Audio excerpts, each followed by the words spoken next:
अपनी बुद्धि से इतना विचार करते हैं, दुख से बच जाते हैं क्या? क्या जीवन में कष्ट नहीं आता? क्या मुसीबत में नहीं पड़ते? अपनी बुद्धि से व्यक्ति लाख अपने आप को बचाने का प्रयास करता है, पर क्या कष्ट नहीं आता? क्या दुख में नहीं पड़ता? अपने ही लिए निर्णय पर क्या कभी पछताना नहीं पड़ता है जीवन में? सब तो होता है, और अधिकतर तो यही होता है। एक बार संतों की बात सुनकर, गुरुजनों की बात मानकर कि भाई ऐसे हैं प्रभु, जाको मीत साजन है समिया, इस जन को काहे की कमिया, हो जाकी प्रीत गोविंद स्यों लागी, हो जाकी प्रीत गोविंद स्यों लागी, दुख दर्द भ्रम ताका भागी। द्रौपदी तो बेचारी इस विचार में पड़ी है कि अब होगा क्या? बस अब दुर्वासा आए संध्या करके, 10,000 शिष्य साथ में हैं और मेरे यहाँ एक दाना भी नहीं है। मैं भी भोजन कर चुकी हूं और द्रौपदी जी के भोजन करने के बाद वो पात्र उस दिन कुछ प्रदान नहीं करता। अक्षय पात्र है यूं तो उनके पास, लेकिन कब तक वो पात्र अन्न प्रदान करता है? जब तक द्रौपदी भोजन न कर लें। द्रौपदी भोजन कर लें उसके बाद पात्र कुछ नहीं प्रदान करता, वो अगले दिन ही कुछ देगा। ऐसी व्यवस्था है, ऐसी मर्यादा है। मैं भी भोजन कर चुकी और ये आए दुर्वासा, और अब होगा क्या? और भक्त की दौड़ कहां तक होती है? वो करेगा क्या? वो करता क्या है? उसको तो इस बात की सुध भी नहीं, द्रौपदी को इस बात की सुध भी नहीं है कि मैं द्वारिकाधीश का स्मरण कर रही हूं। इसको सहज स्मरण कहते हैं। जब स्मरण आपका स्वभाव हो जाए, अगर कभी कभी कोई वृत्ति ऐसी आपके स्वभाव में उतरती है, आप ही कर रहे हैं, आपको ही खबर नहीं होती, आपके द्वारा वो हो जाता है। ऐसे ही जब सुमिरन सहज हो जाता है ना, तो करने वाले कोई विचार नहीं रहता कि मैं सुमिरन कर रहा हूं, उससे सुमिरन हो रहा है, उसका स्वभाव हो गया। द्रौपदी को भी पता नहीं चला, और कब उसने हे द्वारिकाधीश, हे गोविंद, अब क्या करूं, और ऐसे गोविंद का स्मरण कर लिया और वहां द्वार खटखटा दिया ठाकुर जी ने। आप कहां से आ गए? तो प्रभु ने कहा, कृष्णा ये तो उचित नहीं, पहले तुम ऐसे बुलाती हो और जब मैं आता हूं तो तुम कहती हो आप कहां से आ गए, अभी तो तुमने पुकारा। द्रौपदी ने कहा, अच्छा मैंने पुकारा? तब विचार किया कि हाँ, सहज स्वभाव से कह दिया था, हे गोविंद, हे केशव, अब ऐसी स्थिति में मैं क्या करूं? अरे कहीं से आना थोड़ी है प्रभु को, कहीं किसी दूर देश से थोड़ी आना होता है प्रभु को। हृदयेश्वर हरि हृदय बिहारी, हृदयेश्वर हरि हृदय बिहारी, मोर मुकुट पीतांबर धारी, बिनती सुनिए नाथ हमारी, बिनती सुनिए नाथ हमारी।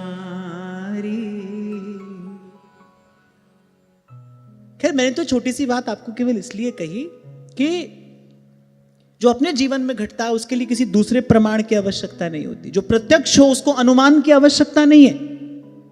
ऐसे ही तो जीवन का प्रत्यक्ष अनुभव है।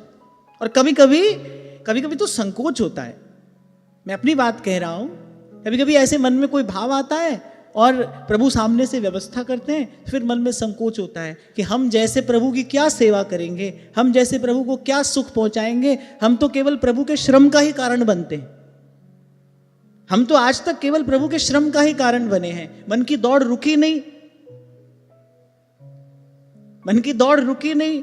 और प्रभु का स्वभाव ऐसा है, जाको मीत साजन है समिया। अंत में महाराज कहते, जहां का सब किछ ताका हुई, नानक ताको सदा सुख होई। नानक ताको सदा सुख होई।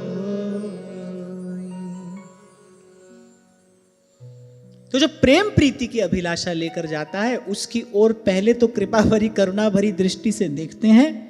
कृपा करुणा भरी दृष्टि प्राप्त करते ही पहले जीव शांत हो जाता है, उसके तन मन प्राण शीतल हो जाते हैं और फिर उसकी प्रेम की अभिलाषा, उसकी प्रीति की अभिलाषा पूर्ण करते हैं। प्रभु कैसे? छीन ले हंस के सबका ये मन, सखीरी मेरो राधारमन। छीन ले हंस के सबका ये मन, सखीरी मेरो राधारमन। राधारमण मेरो राधारमण रे, राधारमण मेरो राधारमण रे। राधारमण मेरो राधारमण रे। राधारमण मेरो राधारमण रे। मेरो राधारमण रे, मेरो राधारमण रे। वाके जादू, वाके जादू, वाके जादू भरे दो नयन, सखीरी मेरो राधारमण। वाके जादू भरे दो नयन, सखीरी मेरो राधारमण। छीन ले हंस के सबका यमन, सखीरी मेरो राधारमण। छीन ले हंस के सबका यमन, सखीरी मेरो राधारमण।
और श्री महादेव भी कुछ ऐसी ही छवि का वर्णन कर रहे हैं। कह रहे तिरछी चितवन, काली काली घुंघराली अलकें, मुखड़े को देख के जो चंदा ल जाए।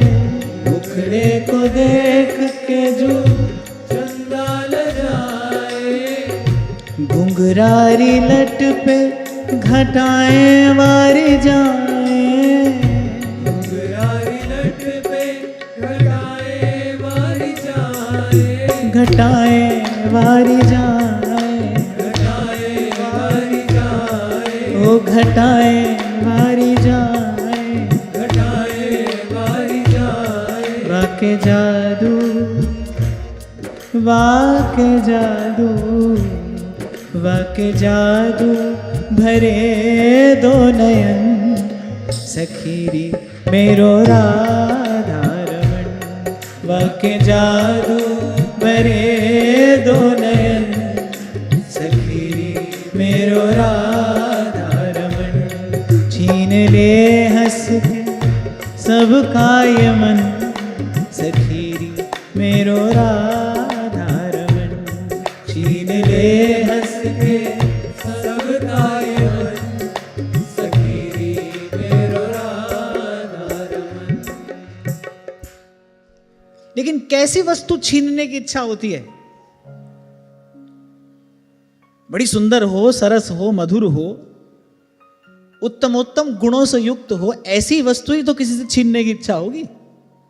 कूड़ा कचरा छीनने की इच्छा थोड़ी होती है। कैसा मन छीनने की इच्छा होती है प्रभु की?